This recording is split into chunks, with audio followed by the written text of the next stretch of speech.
dizendo o seguinte: como um professor de direito, filosofia do direito, direito internacional, se sente, entende essa situação que a gente está vivendo com esse Trump querendo botar fogo no mundo e passando por cima de tudo que foi acordado, convencionado no pós-Segunda Guerra Mundial e que deu origem, né, às instituições internacionais nas quais a gente se pauta, né?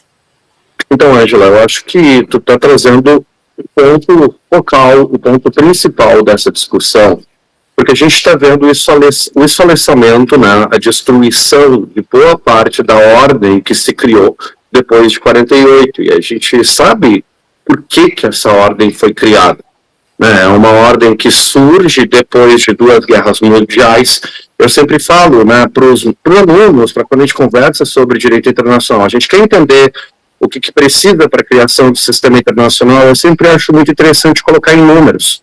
E o número que a gente tem que entender é o número de mortos da primeira metade do século XX em campo de batalha na Primeira e na Segunda Guerra Mundial. E esse número é mais de 100 milhões de pessoas. Entre a Primeira e a Segunda Guerra Mundial, nós temos 100 milhões de pessoas, o que na época era aproximadamente 10% da população do planeta, né, morrendo em conflitos armados. E isso não computa sequer, né, a gripe espanhola, que foi uma outra tragédia terrível durante esse período. Então a gente tem um período de altíssima violência, de altíssima instabilidade, que leva para a organização desse sistema. E quem é que protagoniza a organização desse sistema? Querendo ou não, para bem ou para mal, um dos grandes atores que protagonizam a construção desse sistema são os próprios Estados Unidos. Né? O sistema internacional que a gente vê hoje é um sistema que contou com a participação dos Estados Unidos. Por exemplo, essa questão tarifária que a gente vê hoje o Trump discutindo abertamente, né? Ela é criada pelos Estados Unidos da América, ela não é criada por outros atores, ela é criada pelos Estados Unidos e pelos Estados Unidos. E ver os Estados Unidos colocando todo esse sistema em questão, eu acho que é um ponto de inflexão, né, que talvez seja o último prego no caixão do sistema de 48, do sistema de direito internacional humanitário e de direito internacional privado, que era pelo menos o que a gente conseguia ainda dizer, não, pelo menos o direito internacional no âmbito comercial ainda funciona. Hoje nem isso, né, nem isso mais a gente consegue dizer. Nem essa dimensão do direito internacional está, digamos assim, válida. Né? A gente está vivendo uma era, um momento de barganha a céu aberto, né? E, sobretudo, de uma barganha predicada no uso da arma, no uso da força como instrumento de barganha direta, não de barganha indireta.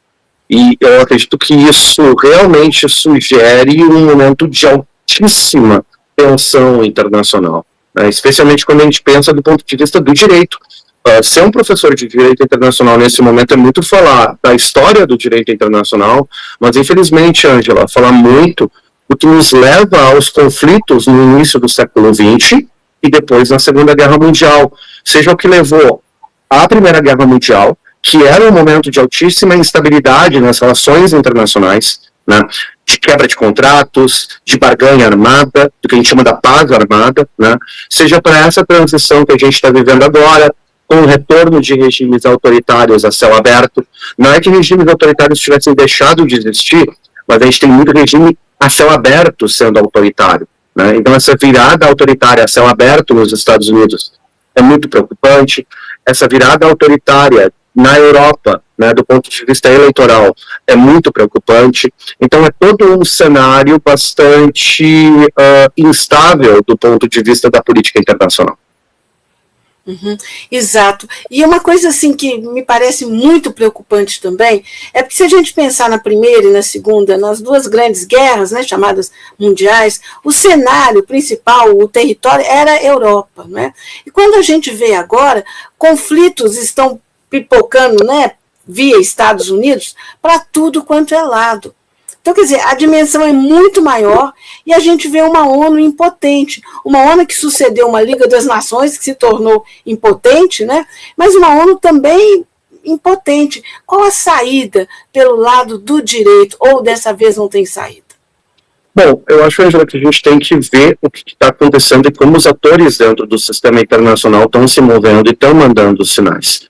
Então, o desprestígio do direito internacional é um dos sinais da crise que a gente está vendo agora. Você colocou uma coisa bem importante, que é a disputa geopolítica por recursos, né? Então, quando a gente vê os estados trabalhando dentro de outros estados, seja a Rússia dentro da Ucrânia, seja a China com relação a Taiwan, seja os Estados Unidos com relação à Venezuela, com relação ao Caribe, com relação ao Panamá, com relação à Groenlândia, né?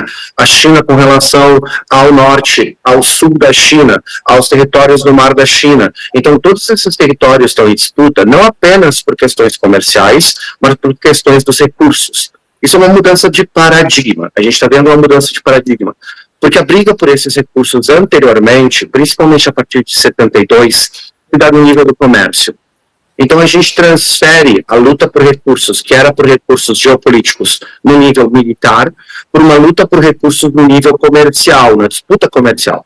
E não é que isso tenha diminuído, por exemplo, a violência. A gente teve guerras civis enormes, né, grandes, em Angola, em Moçambique, no Vietnã, em Cuba, que eram guerras que, no fundo, dentro do contexto da Guerra Fria, também tinham uma dimensão de disputa por recursos. A gente sabe a importância, por exemplo, de Cuba para o setor alimentício, para a questão de frutas, né? A gente sabe, inclusive, toda a questão das repúblicas de banana, que a gente dizia que era a importância da América Central para o consumo de frutas nos Estados Unidos.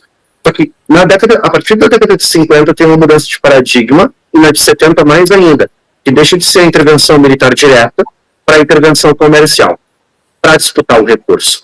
Então, é pela via das multinacionais. Aqui no Brasil, a gente se acostumou a ver isso pelas guerras tarifárias internas. Quem é da minha geração, por exemplo, vai lembrar da briga pela Ford, né, entre o Rio Grande do Sul e a Bahia, na década de 90, que era sobre um recurso natural chamado pessoal, né, era sobre o recurso natural pessoas. Como é que você ia explorar o trabalho, seja no Rio Grande do Sul, seja na Bahia, pela via dessas grandes multinacionais.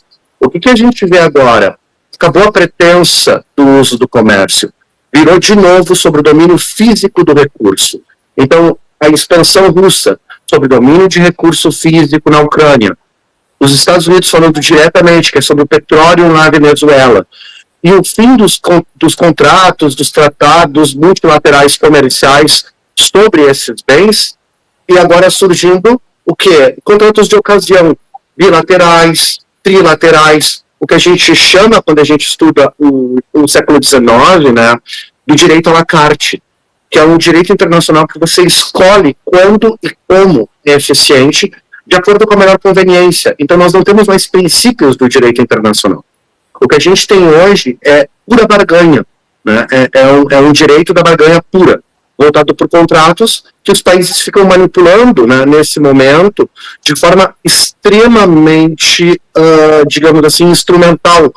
Tem uma instrumentalidade muito grande. E isso, de novo, é muito perigoso, porque leva para a substituição do comércio pela guerra, pelo conflito, pela agressão indireta, né? Então a gente tem essas agressões que estão mudando de paradigma também, mudando com mais violência a cada momento, né, que também sugerem preocupação para a gente nesse momento geopolítico. Sim.